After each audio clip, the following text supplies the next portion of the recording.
Hi everyone, welcome back to my channel. And yes, today's episode is on the series God, Light, and Growing into Spiritualness. So today's specific topic is God, okay? And if you want, in clear words, trust in God, okay? And actually, trust is a very important thing for people because when it comes to public matters, they're like, okay, God, you good, and it's small matters but when personal matters, private matters, they say, God, I think actually I'll handle that myself. Well, that is wrong. Giving God into public matters, in small matters, but not private, personal, and the big ones. No, if you trust Him in small matters, trust Him also in big matters. And you should trust Him always because He is the most trustworthy God out of all the other gods, because all the other gods are made out of stone and they God speak, God hear, but our only God is spoken to countless people. People have heard from it. He hears the prayers. Okay, so yeah, He is the most trustworthy God. Okay, so basically, trust in God is kind of hard to do because some people, they do worship Him, they love Him, they do all kinds of things for Him, but when it comes to private and personal matters, they just say, but I'll handle that myself. That is like being in a match. And one person is using their own strength. But the second, he is using the strength given by someone else. Just think that someone else gives. In this world or in this dimension, others can give their energy to anybody else they wish. Okay? And the man that gave the energy to him was more stronger than this guy. Okay? The man that gave energy to this guy is more stronger than this guy. So now he gave the energy to this, right? Him. So he now will be stronger than him. So see, that is how God strength and trustworthiness acts. He gives us strength, and His strength is greater than the enemy's strength, and we easily defeat him. This is the way how things work right now. And yeah, now let's focus on the text. 2 Chronicles chapter 20 verse 26. Verse 2 to 6 and 22 to 26. So it's kind of long, so I'm just going to give you a short recap with actions. Some messengers came to King Jehoshaphat and told him the news that some enemy armies had captured En-Gedi. En-Gedi or Hazazron Tamar. This is another name for En-Gedi, okay? King Jehoshaphat was frightened and prayed for guidance to the Lord.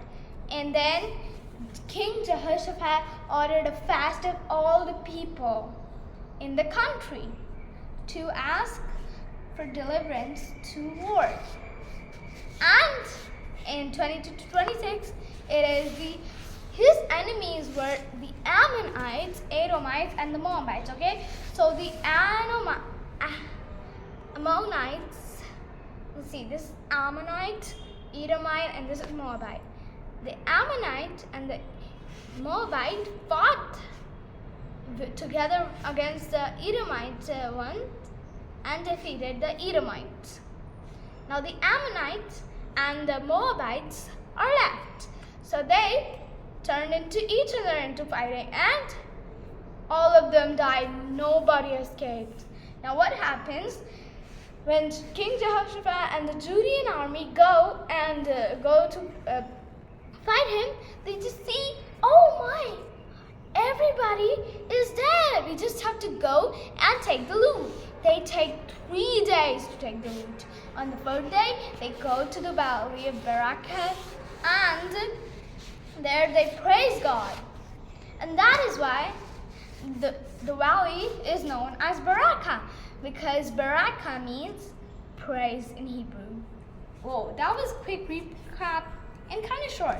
And maybe try to helped you for the verse, because it's quite long. Okay? So yeah, as you now saw how short the story was, and how Jehoshaphat, without even have to fight the people, killed the Ammonite, Edomite, and Moabite at those times, killing other people. The ones who were defeated, they thought that the other people thought that the one who's defeated the nation, that nation's gods are weak, and the one who's winning, his God are strong. So that is basically God showing his strength. Whoa, such a beautiful thing. And now you see, now God helped Jehoshaphat because Jehoshaphat trusted him. There was another time, I don't know which king, but he said to another king that please break your alliance with the person who's attacking me and be allies with me. And so they did. Yeah, I remember. King Judah, the king of the Judah and the king of Israel.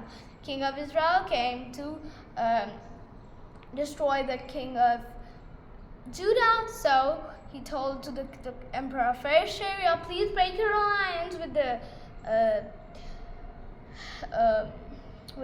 king of Judah. Sorry, with the king of Israel, and be allies with me. And that is what they did. And also then, so what happened? Judah, Assyria together, and Israel just won. So these two defeated him, but the Lord was angry with King Judah because he did not rely on God and instead relied on the emperor of Assyria. So this was this quick short story, and that is why Jehoshaphat learned to trust in God and not in any other strength, not in human strength. That is how you should trust him. You should not trust the other gods, especially the Hindu gods here. We have in India, they are made out of stone. They have ears but can't hear. They have eyes but can't see. Have noses, can't smell. Have mouths, can't speak. Have brains, can't think. This is the real question. So, right, learn to trust God, even in times of trouble, even when you're seeing nothing. The Judean army, what did they do? They just walked, sang praise to the Lord, and reached the tower in the desert. There they look in, and all the enemy army dead. Wow, that is so amazing. God works wonders in a way you don't remember, you don't know. Trust him in him. So now the next plan for the series is that I've done the light topic and the God topic. The next will be growing into spiritualness. There are going to be 6 episodes. This the second episode on God. There is going to be another on growing into spiritualness, and then again on light, God, then again growing into spiritualness. That is how the series is going to end. That is all for today. Meet you later on my next episode of Growing in Spiritualness. Bye-bye.